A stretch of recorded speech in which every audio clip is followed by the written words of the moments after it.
Expliquez pourquoi vous battez, quel est le sens de votre combat? C'est venu avec le temps. J'étais jeune, chanteur tout d'abord. Si je suis propulsé dans cette sphère politique, je ne l'ai pas choisi tout d'abord.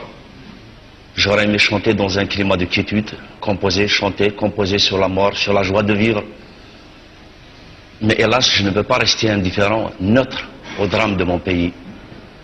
Bien avant cette montée de violence intégriste, j'ai été confronté à un pouvoir totalitaire qui m'a tiré dessus en 1988. J'ai reçu 5 balles de Kalachnikov, qui est une arme d'assaut, une arme dévastatrice, à bout portant.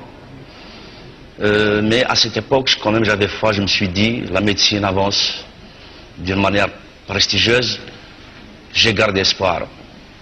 Mais quant à l'enlèvement du GIA, c'est tout autre chose. Chaque minute qui passait pendant ma séquestration était une mort supplémentaire.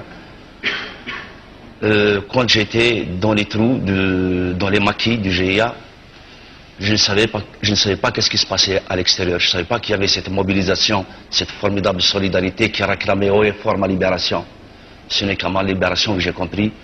Donc c'est bien avant la montée intégriste que j'avais pris conscience de mon identité d'abord, parce que je suis algérien, je me sens autochtone de ce pays, je suis berbère, je ne suis pas obligé d'être musulman, je suis laïque.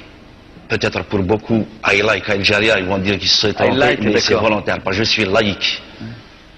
Et je me battrai pour ces idées. J'ai envie de vivre davantage, pour encore divulguer, dire des choses.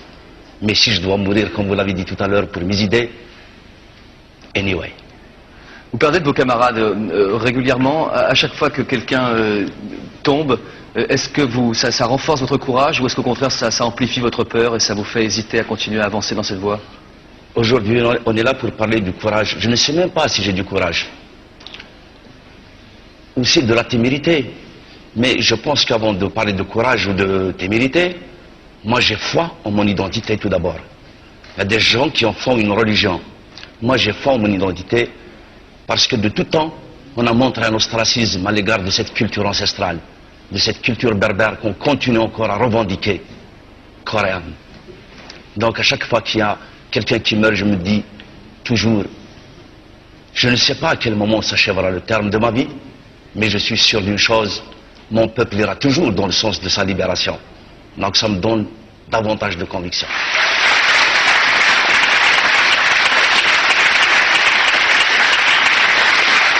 Pour que vous le sachiez tous, je me bats contre le pouvoir central et contre les intégristes.